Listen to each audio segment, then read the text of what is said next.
Hello, what's up guys? Welcome back to Kita United dan aku Syahid. Dan hari ni aku nak share dengan korang berkenaan dengan 3 berita ataupun 3 individu yang berada kat Man United sekarang lah.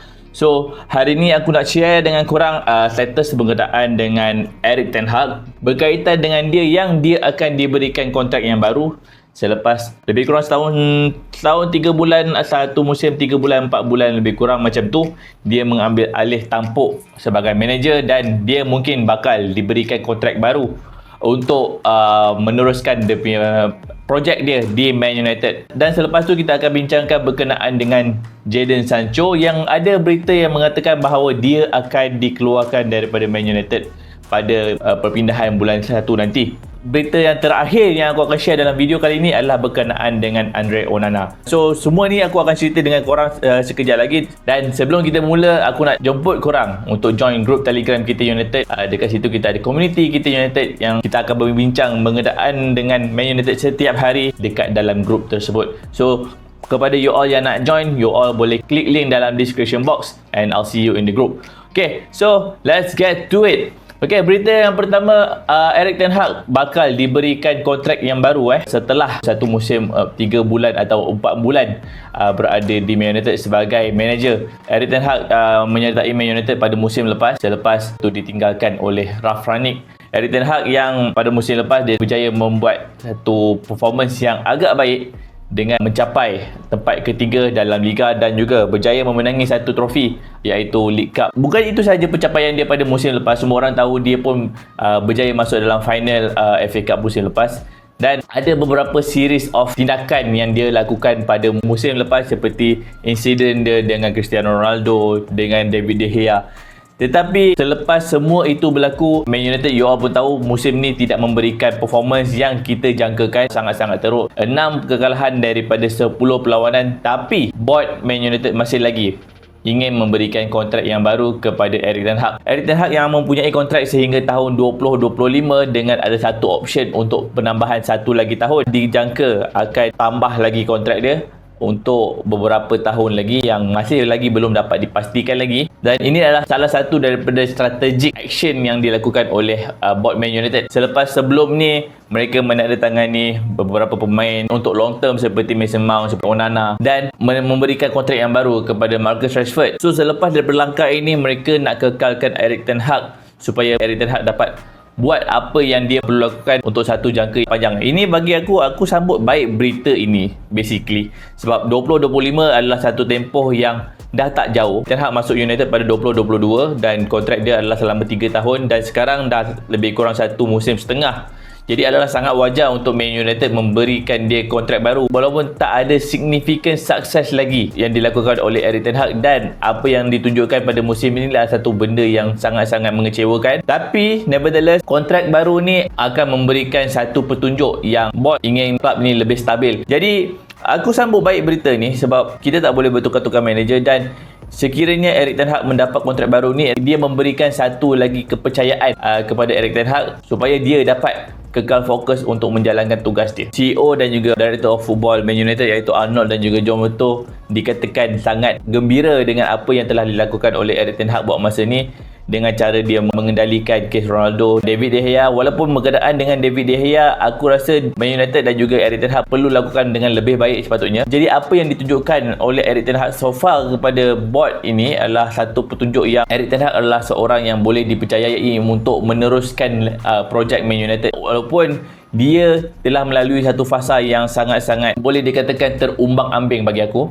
Satu fasa yang di mana dia kena handle kes Cristiano Ronaldo, dia kena handle kes David De Gea, kes dengan Jadon Sancho juga. Jadi disebabkan oleh kes-kes yang terjadi buat masa ini dan juga termasuk dengan injuries kepada pemain-pemain. Jadi ini adalah bagi aku adalah satu benda yang positif, walaupun mungkin ada segelintir antara korang yang tak setuju Erik ten Hag diberikan kontrak seawal ini. Tapi it is what it is. Erik ten Hag akan diberikan kontrak baru dan dia akan kekal dekat Man United untuk satu tempoh yang agak panjang, dan dia diberi tugas untuk menetapkan satu standard untuk pemain-pemain Man United. Ini adalah satu standard yang perlu ada. Sebab aku rasa standard dekat Man United yang ditetapkan oleh manager sebelum ni seperti Mourinho, seperti Ole, lebih-lebih lagi pada zaman Ole yang mana dia sangat santai dengan pemain-pemain yang ada masa zaman dia. Jadi ia telah memberikan satu kelonggaran ataupun pemain-pemain ni jadi manja dengan apa yang ada dekat klub sekarang. Jadi ini adalah satu benda yang patut dilakukan. Erik ten Hag perlu set satu rule ataupun satu undang-undang supaya pemain-pemain ni dapat kekal sebagai satu kelompok, sebagai satu pasukan yang dikawal. Bukan lagi ada isu player power, pemain-pemain yang menunjukkan mereka punya belang dan sebagainya, supaya kita tak nak benda-benda yang sebelum ini terjadi lagi. Sebab you all pun tahu apa yang jadi dengan Pogba sebelum ni, apa yang terjadi dengan Jesse Lingard, Jadon Sancho pada zaman Erik ten Hag ini. Jadi benda ni tak boleh berlaku lagi, sebab masa zaman Alex Ferguson dulu, sesiapa sahaja yang keluar daripada dia punya, orang kata, undang-undang ataupun dia punya set of rules, dia akan dikeluarkan terus daripada klub. So ini menunjukkan yang no player is bigger than the club, no one is bigger than the club, dan ini patut dilakukan serta-merta. So itu berkenaan dengan Erik ten Hag. Dan seterusnya kita ada berita berkenaan dengan Jadon Sancho. Okey, Jadon Sancho, mana-mana yang terlepas, mungkin adalah yang terlepas. Okey, aku recap balik perjalanan dia, di mana dia sebelum ini semasa perlawanan menentang Arsenal, dia miss perlawanan tersebut, yang mana dia langsung tidak diletakkan dekat dalam bangku simpanan. Okey, so selepas itu Erik ten Hag ditanyakan oleh para wartawan berkenaan di manakah Jadon Sancho. Erik ten Hag menjawab kepada wartawan yang Jadon Sancho tidak memberikan performance yang sepatutnya sewaktu sesi latihan, dan Jadon Sancho lepas tu dia pun lebih kurang melenting dekat social media dan memuat naik satu statement yang mana dia telah diperlakukan sebagai kambing hitam oleh Erik ten Hag. Dan statement ini telah diturunkan daripada akaun media sosial dia selepas ada pertemuan dengan Erik ten Hag lebih kurang seminggu lepas tu. Tapi Erik ten Hag masih mahukan Jadon Sancho untuk meminta maaf atas kelakuan dia membuat statement sebegitu. Tapi sampai sekarang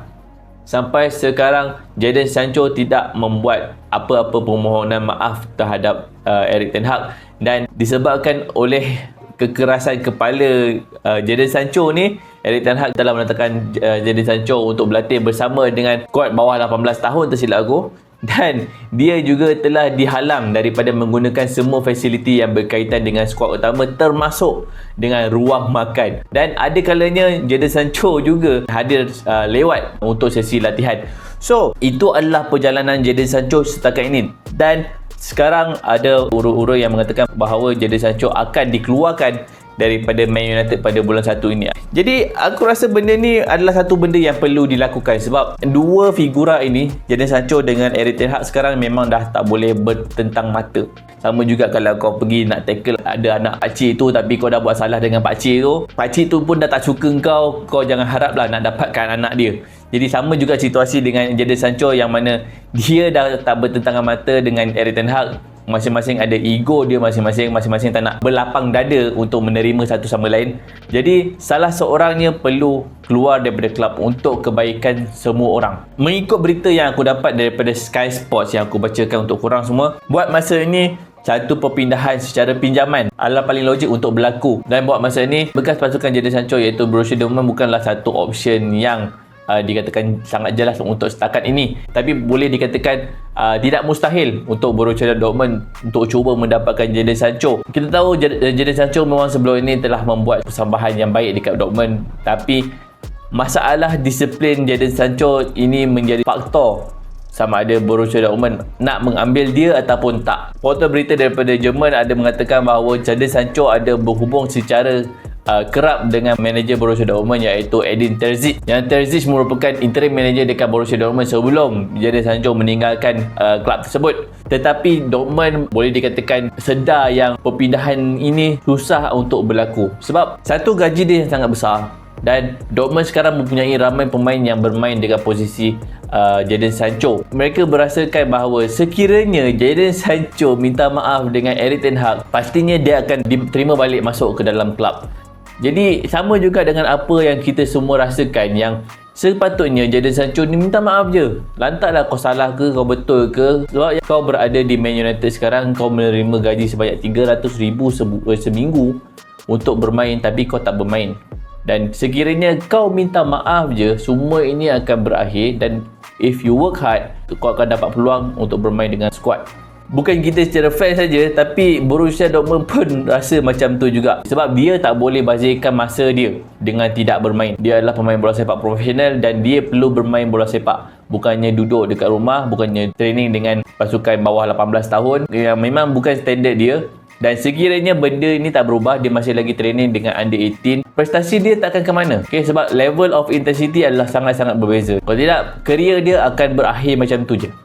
Dia punya career bersama dengan England, dia punya career bersama klub, dia punya professional career dia moving forward pun sama juga akan terkubur macam tu je. Jadi sangat-sangat merugikan dia basically. Tapi macam mana pun, kita akan tengok je apa yang akan terjadi kepada Jadon Sancho. Kalau dia tiba-tiba terbuka hati, dia nak minta maaf, it's a good sign. Tapi sekiranya kalau dia masih lagi bertegas dengan apa yang dia rasakan, then so long and farewell untuk Jadon Sancho. Alright, itu berkenaan dengan Jadon Sancho. Dan seterusnya berkenaan dengan Andre Onana. Semalam aku ada buat satu poll dekat YouTube community. Aku menerima banyak respon daripada korang semua, di mana aku bertanya kepada korang, siapa yang korang akan pilih untuk menentang Brentford nanti, sama ada Altay Bayindir ataupun Andre Onana. Okay, 369 vote yang telah memberikan undi ke dalam poll ini. 87% daripada korang nak Altay Bayindir diturunkan.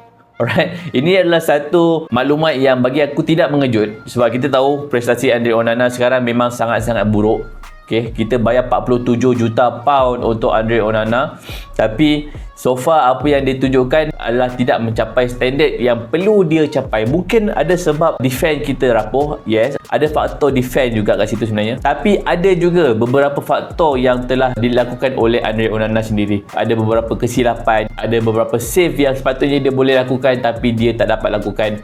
Dan ini telah menyebabkan dia telah bolos lebih kurang 18 gol selepas 11 perlawanan. 18 gol selepas 11 perlawanan. Boleh dikatakan hampir setiap perlawanan yang dia bermain pada musim ini, dia bolos. Walaupun dia ada 4 clean sheet, tapi kalau daripada 7 perlawanan yang dia bolos tu, 18 gol datang daripada 7 perlawanan tu. Hampir setiap perlawanan dia bolos 2 ke 3 gol, iaitu satu nilai yang cukup-cukup besar.